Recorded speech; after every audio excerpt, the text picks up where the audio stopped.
ಬೆಂಗಳೂರು ದಕ್ಷಿಣ ಕ್ಷೇತ್ರಕ್ಕೆ ಅಚ್ಚರಿ ಬಿಜೆಪಿ ಅಭ್ಯರ್ಥಿಯ ಹೆಸರು ಘೋಷಣೆ ಆಗಿದೆ. ಬೆಂಗಳೂರು ದಕ್ಷಿಣದಿಂದ ಯಾರು ಸ್ಪರ್ಧೆ ಮಾಡ್ತಾರೆ ಗೊತ್ತಾ? ಈ ಒಂದು ಹೆಸರು ನಿಮಗೂ ಕೂಡ ಗೊತ್ತಿರಲಿಕ್ಕಿಲ್ಲ. ಇದಕ್ಕೂ ಮುಂಚೆ ಇವರ ಹೆಸರನ್ನ ಘೋಷಣೆ ಮಾಡ್ತಾರೇನಪ್ಪ ಬಿಜೆಪಿಯಲ್ಲಿ ಅಂತ ತಡರಾತ್ರಿ ಅಭ್ಯರ್ಥಿಯನ್ನ ಘೋಷಣೆ ಮಾಡಿದೆ ಹೈಕಮಾಂಡ್. ಇಲ್ಲಿ ಪ್ರಮುಖವಾಗಿ ತೇಜಸ್ವಿನಿ ಅನಂತಕುಮಾರ್ ಅವರೇ ಕಡೆ ಕ್ಷಣದವರೆಗೂ ಕೂಡ ಅವರನ್ನೇ ಘೋಷಣೆ ಮಾಡುವಂತ ಸಾಧ್ಯತೆ ಇದೆ ಅಂತ ಹೇಳಲಾಗ್ತಾ ಇತ್ತು. ಆದರೆ ಅದು ಆಗಿಲ್ಲ. ಬೆಂಗಳೂರು ದಕ್ಷಿಣದಿಂದ ತೇಜಸ್ವಿ ಸೂರ್ಯಗೆ ಟಿಕೆಟ್ ಅನ್ನ ನೀಡಲಾಗಿದೆ. ಕಡೆಗೂ ತೇಜಸ್ವಿನಿ ಅನಂತಕುಮಾರ್ ಅವರಿಗೆ ಟಿಕೆಟ್ ಮಿಸ್ ಆಗಿದೆ. ಹೈಕಮಾಂಡ್ ನಿರ್ಧಾರಕ್ಕೆ ಬೆಚ್ಚಿ ಬಿದ್ದಿದ್ದಾರೆ ರಾಜ್ಯ ನಾಯಕರು ಕೂಡ. ಯಾಕೆಂದ್ರೆ ರಾಜ್ಯದ ನಾಯಕರು ತೇಜಸ್ವಿನಿ ಅನಂತಕುಮಾರ್ ಅವರ ಹೆಸರನ್ನ ಶಿಫಾರಸು ಮಾಡಿದ್ರು. ಕಡೆ ಕ್ಷಣದವರೆಗೂ ಕೂಡ ತೇಜಸ್ವಿನಿಗೆ ಟಿಕೆಟ್ ಫಿಕ್ಸ್ ಆಗಿತ್ತು. ಆದ್ರೆ ರವಿ ಸುಬ್ರಹ್ಮಣ್ಯ ಸಹ ಅಭ್ಯರ್ಥಿಯ ರೇಸ್ನಲ್ಲಿದ್ರು. ಸೋಲಿನ ಭಯಕ್ಕೆ ಟಿಕೆಟ್ ಕೊಟ್ಟಿಲ್ವಾ ಹೈಕಮಾಂಡ್ ತೇಜಸ್ವಿನಿ ಅನಂತಕುಮಾರ್ ಅವರಿಗೆ ಅನ್ನುವ ಪ್ರಶ್ನೆ ಕೂಡ ಎದ್ದಿದೆ.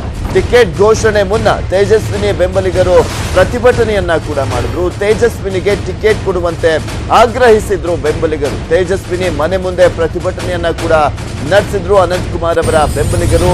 ಇಂದು ನಾಮಪತ್ರ ಸಲ್ಲಿಕೆಗೆ ಕೊನೆ ದಿನ 14 ಅಂದ್ರೆ ಮೊದಲ ಹಂತದ ಕರ್ನಾಟಕದಲ್ಲಿ ನಡೆಸ್ತಾ ಇರುವಂತಹ ಮೊದಲ ಹಂತದ 14 ಲೋಕಸಭಾ ಚುನಾವಣೆಯಲ್ಲಿ ಇಲ್ಲಿ ಪ್ರಮುಖವಾಗಿ ಕೊನೆ ದಿನ ಇವತ್ತು ನಾಮಪತ್ರವನ್ನ ಸಲ್ಲಿಕೆ ಮಾಡಲಿಕ್ಕೆ ತೇಜಸ್ವಿ ಸೂರ್ಯ ಅವರು ಇವತ್ತು ನಾಮಪತ್ರವನ್ನ ಸಲ್ಲಿಕೆ ಮಾಡಲಿದ್ದಾರೆ.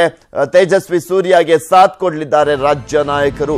ಯುವ ನಾಯಕರಾಗಿರುವಂತಹ ತೇಜಸ್ವಿ ಸೂರ್ಯ ಅವರಿಗೆ ಮಣೆಯನ್ನ ಹಾಕಿದೆ ಕೇಂದ್ರ ಬಿಜೆಪಿ. ಇಲ್ಲಿ ರಾಜ್ಯ ಬಿಜೆಪಿ ನಾಯಕರು ತೇಜಸ್ವಿನಿ ಅನಂತಕುಮಾರ್ ಅವರ ಹೆಸರನ್ನ ಶಿಫಾರಸನ್ನ ಮಾಡಿದ್ರು. ಅಲ್ಲಿ ಅವರಿಗೆ ಈಗ ಆಲ್ರೆಡಿ ಒಂದು ಬಾರಿ ಅಂದ್ರೆ ಅಶೋಕ್ ಅವರಾಗಿರ್ಬೋದು, ಸೋಮಣ್ಣ ಅವರಾಗಿರ್ಬೋದು, ಇವರೆಲ್ಲರೂ ಕೂಡ ಹೋಗಿ ಅವರನ್ನ ಮನವೊಲಿಸಿ ನೀವು ಅಂದ್ರೆ ಇಲ್ಲಿ ನಿಲ್ಬೇಕು ಅಂತೆಲ್ಲ ಹೇಳಿ ಆ ಮಾಧ್ಯಮದ ಮುಂದೆ ಕೂಡ ಮಾತನಾಡಿ ಅದೆಲ್ಲವೂ ಕೂಡ ಆದ್ಮೇಲೆ ಅವರ ಹೆಸರನ್ನ ಫೈನಲ್ ಆಗಿ ಕಳಿಸಾದ್ಮೇಲೂ ಕೂಡ ಅವರಿಗೆ ಟಿಕೆಟ್ ಘೋಷಣೆ ಆಗಿದೆ.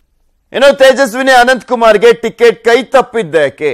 ಕಡೆ ಕ್ಷಣದಲ್ಲಿ ಹೈಕಮಾಂಡ್ ನಿರ್ಧಾರ ಬದಲಿಸಿದ್ದೇಕೆ? ತೇಜಸ್ವಿನಿ ಬದಲಿಗೆ ತೇಜಸ್ವಿ ಸೂರ್ಯಗೆ ಟಿಕೆಟ್ ಸಿಕ್ಕಿದ್ದೇಕೆ? ಈ ಎಲ್ಲಾ ಪ್ರಶ್ನೆಗಳು ಕೂಡ ಈಗ ಎದ್ದೇಳ್ತಾ ಇರುವಂತದ್ದು. ಟಿಕೆಟ್ ಘೋಷಣೆ ಆಗಿರುವಂತಹ ಹಿನ್ನೆಲೆಯಲ್ಲಿ ಕಡೆ ಕ್ಷಣದಲ್ಲಿ ಹೈಕಮಾಂಡ್ ನಿರ್ಧಾರ ಬದಲಿಸಿದ್ದಾದ್ರೂ ಯಾಕೆ? ತೇಜಸ್ವಿ ಸೂರ್ಯಗೆ ಟಿಕೆಟ್ ಇಲ್ಲಿ ಯಾವ ಕಾರಣಕ್ಕೋಸ್ಕರ ಕೊಡಲಾಗಿದೆ? ಎಲ್ಲ ಪ್ರಶ್ನೆಗಳು ಕೂಡ ಈಗ ಎದ್ದೇಳ್ತಾ ಇರುವಂತದ್ದು. ಇದು ಸಹಜ. ತೇಜಸ್ವಿ ಸೂರ್ಯ ಪರವಾಗಿ ಹೈಕಮಾಂಡ್ ಮಟ್ಟದಲ್ಲಿ ಲಾಬಿಯನ್ನ ಮಾಡಿದ್ದಾರೆ ಒಬ್ಬರು ನಾಯಕರು. RSS ನಾಯಕ BL ಸಂತೋಷ್ನಿಂದ ತೇಜಸ್ವಿ ಪರ ಬ್ಯಾಟಿಂಗ್ ಅನ್ನ ಮಾಡಲಾಗಿರುವಂತದ್ದು. ಸಂಘ ಪರಿವಾರದಿಂದ ಬೆಳೆದಿದ್ದಾರೆ ತೇಜಸ್ವಿ ಸೂರ್ಯಗೆ. ಅವರಿಗೆ ಮಣೆ ಹಾಕಬೇಕು ಅಂತ ಅವರು ಲಾಬಿಯನ್ನ ಮಾಡಿರುವಂತದ್ದು.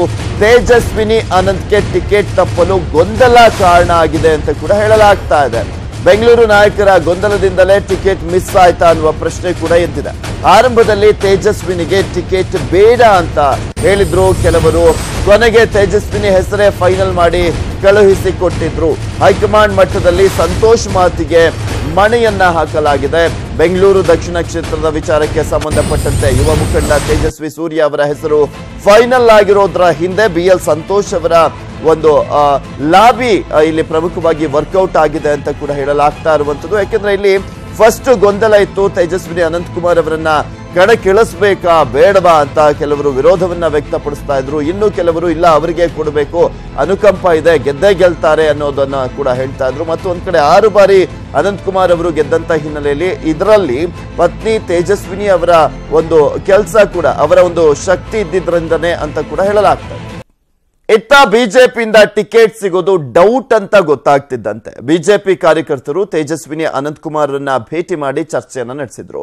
ಅಲ್ಲದೆ ನಾಮಪತ್ರ ಸಲ್ಲಿಸುವಂತೆ ಸಲಹೆಯನ್ನ ಕೂಡ ನೀಡಿದ್ರು. ಈ ಬಗ್ಗೆ ಟ್ವಿಟರ್ನಲ್ಲಿ ಅಭಿಪ್ರಾಯವನ್ನ ತಿಳಿಸಿರುವಂತಹ ತೇಜಸ್ವಿನಿ ದೇಶ ಮೊದಲು, ಪಕ್ಷ ಮತ್ತು ನಾನು ನಂತರ ಅಂತ ಹೇಳಿದ್ದಾರೆ ಅನಂತಕುಮಾರ್ ಅವರು. ಇನ್ನು ಕೇಂದ್ರ ನಾಯಕರು ಏನೇ ನಿರ್ಧಾರ ತೆಗೆದುಕೊಂಡ್ರು ಇದೇ ಹಾದಿಯಲ್ಲಿ ಸಾಗೋಣ ಮತ್ತು ದೇಶಕ್ಕಾಗಿ ಕೆಲಸವನ್ನ ಮಾಡೋಣ ಅಂತ ಟ್ವೀಟ್ ಮಾಡಿದ್ದಾರೆ. ತೇಜಸ್ವಿನಿ ಅನಂತಕುಮಾರ್ ಟಿಕೆಟ್ ಕೈ ಮಿಸ್ ಆಗುತ್ತೆ.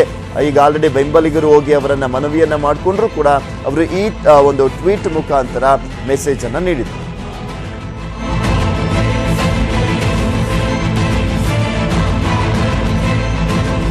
ಇನ್ನು ಈ ಕುರಿತಂತೆ ಹೆಚ್ಚಿನ ಡೀಟೇಲ್ಸ್ ಅನ್ನ ನೀಡ್ತಾರೆ ನಮ್ಮ ಪ್ರತಿನಿಧಿ ರಮೇಶ್ ಹಿರೇಜಂಬೂರು ದೂರವಾಣಿ ಸಂಪರ್ಕದಲ್ಲಿದ್ದಾರೆ. ಎಸ್ ರಮೇಶ್, ಇಲ್ಲಿ ಪ್ರಮುಖವಾಗಿ ಏನ್ ಕಾರಣ ಆಯ್ತು ತೇಜಸ್ವಿನಿ ಅನಂತಕುಮಾರ್ ಅವರಿಗೆ ಟಿಕೆಟ್ ಕೈ ತಪ್ಪೋದಕ್ಕೆ, ಮತ್ತೆ ಏನ್ ಕಾರಣ ತೇಜಸ್ವಿ ಸೂರ್ಯ ಅವರಿಗೆ ಟಿಕೆಟ್ ಅನ್ನ ಕೊಡೋದಕ್ಕೆ ಅಂತ? ಪೃಥ್ವಿರಾಜ್ ತೇಜಸ್ವಿನಿ ಅನಂತಕುಮಾರ್ ಅವರನ್ನ ಕಣಕ್ಕಿಳಿಸಬೇಕು ಅಂತ ಹೇಳಿ ರಾಜ್ಯ ಬಿಜೆಪಿ ನಾಯಕರೇ ತೀರ್ಮಾನ ಮಾಡಿರುವಂತದ್ದು. ಆ ಸಂದರ್ಭದಲ್ಲಿ ಬೆಂಗಳೂರಿನ ನಾಯಕರಲ್ಲಿ ಒಮ್ಮತದ ಅಭಿಪ್ರಾಯ ಇರಲಿಲ್ಲ. ಸೊ ಎರಡು ಗುಂಪುಗಳಾಗಿ ಒಂದು ಗುಂಪು ತೇಜಸ್ವಿನಿ ಅವರಿಗೆ ಟಿಕೆಟ್ ಕೊಡಬೇಕು ಅನ್ನುವಂಥದ್ದು, ಮತ್ತೊಂದು ಗುಂಪು ಹೊಸಬರಿಗೆ ಟಿಕೆಟ್ ಕೊಡೋಣ ಅನ್ನುವಂತ ವಾದವನ್ನ ಮಾಡ್ತಾ ಇದ್ರು. ಈ ಸಂದರ್ಭದಲ್ಲಿ ಆ ಶೀತಲ ಸಮರ ಎರಡು ಗುಂಪುಗಳ ನಡುವೆ ನಡೀತಾನೆ ಇತ್ತು. ಆದ್ರೆ ಅಂತಿಮವಾಗಿ ಮತ್ತೆ ಸಂಧಾನವನ್ನ ಮಾಡಿ ಬೆಂಗಳೂರಿನ ಎಲ್ಲ ನಾಯಕರು ಕೂಡ ತೇಜಸ್ವಿನಿ ಅನಂತಕುಮಾರ್ ಅವರ ನಿವಾಸದಲ್ಲಿ ಜೊತೆಗೆ ಆ ಅಶೋಕ್ ಅವರ ನಿವಾಸದಲ್ಲಿ ಸಭೆಯನ್ನ ಮಾಡಿ ಒಂದು ತೀರ್ಮಾನಕ್ಕೆ ಬಂದ್ರು. ತೇಜಸ್ವಿನಿ ಅವರನ್ನೇ ಕಣಕ್ಕಿಳಿಸಬೇಕು, ಅಲ್ಲಿ ಸಿಂಪತಿ ವರ್ಕೌಟ್ ಆಗುತ್ತೆ, ಹೆಚ್ಚು ಕಡಿಮೆ ಆದ್ರೆ ಕ್ಷೇತ್ರ ಕೈ ಬಿಟ್ಟು ಹೋಗುತ್ತೆ ಅನ್ನುವಂತ ಆತಂಕ ವ್ಯಕ್ತವಾದ ಹಿನ್ನೆಲೆಯಲ್ಲಿ ಎಲ್ಲರೂ ಕೂಡ ಒಟ್ಟುಗೂಡಿ ಒಂದು ತೀರ್ಮಾನವನ್ನ ಮಾಡಿದ್ರು. ತೇಜಸ್ವಿನಿ ಅನಂತಕುಮಾರ್ ಅವರ ಹೆಸರನ್ನ ರಾಜ್ಯ ಘಟಕಕ್ಕೆ ಕೂಡ ಶಿಫಾರಸು ಮಾಡಿಯಾಗಿತ್ತು. ರಾಜ್ಯ ಘಟಕ ಕೂಡ ಈ ಬಗ್ಗೆ ಚರ್ಚೆ ನಡೆಸಿ ಹೈಕಮಾಂಡ್ ನಾಯಕರಿಗೆ ಕೂಡ ಶಿಫಾರಸನ್ನು ಮಾಡಿದ್ರು. ಆದ್ರೆ ಹೈಕಮಾಂಡ್ ನಾಯಕರು ದಿನೇ ದಿನೇ ವಿಳಂಬ ನೀತಿಯನ್ನು ಅನುಸರಿಸ್ತಾ ಕೊನೆಯ ಹಂತದಲ್ಲಿ ಪಟ್ಟಿಯನ್ನು ಬಿಡುಗಡೆ ಮಾಡ್ಲಿಕ್ಕೆ ತೀರ್ಮಾನ ಮಾಡಿದ್ರು. ಆ ಸಂದರ್ಭದಲ್ಲಿ ಬೆಂಗಳೂರಿನ ಪ್ರಭಾವಿ ನಾಯಕರಾದಂತಹ BN ಸಂತೋಷ್ ಅವರು ಹೈಕಮಾಂಡ್ ಮಟ್ಟದಲ್ಲಿ ಲಾಬಿಯನ್ನ ಶುರು ಮಾಡಿದ್ರು. ಈ ಬಾರಿ ಯಾವುದೇ ಕಾರಣಕ್ಕೂ ಕೂಡ ತೇಜಸ್ವಿನಿ ಅನಂತಕುಮಾರ್ ಅವರಿಗೆ ಟಿಕೆಟ್ ಅನ್ನ ಕೊಡಬಾರದು, ಇಲ್ಲಿ ಹೊಸ ಅಭ್ಯರ್ಥಿಯನ್ನ ಕಣಕ್ಕಿಳಿಸಬೇಕು ಅನ್ನುವಂತ ನಿಲುವಿಗೆ ಬಂದ್ರು. ಆ ಸಂದರ್ಭದಲ್ಲಿ ಸಂತೋಷ್ ಅವರ ಹೆಸರು ಕೂಡ ಕೇಳಿ ಬಂದಿತ್ತು. ಜೊತೆಗೆ ಬೆಂಗಳೂರಿನ ಸುಧಾಮೂರ್ತಿ ಅವರು ಇರ್ಬೋದು, ಹಾಗೆ ರೋಹಿಣಿ ನಿಲೇಕಣೇಶ್ ಜೊತೆಗೆ ರವಿಸುಬ್ರಹ್ಮಣ್ಯ ಇಂಥವರ ಹೆಸರು ಕೂಡ ಕೇಳಿ ಬಂದಿತ್ತು. ಆದ್ರೆ ಅಂತಿಮವಾಗಿ ಕೊನೆಗೂ ಕೂಡ ಸಂತೋಷ್ ಅವರ ಲಾಬಿಗೆ ಹೈಕಮಾಂಡ್ ನಾಯಕರು ಮಣಿದಿದ್ದಾರೆ ಅಂತ ಹೇಳ್ಬೋದು.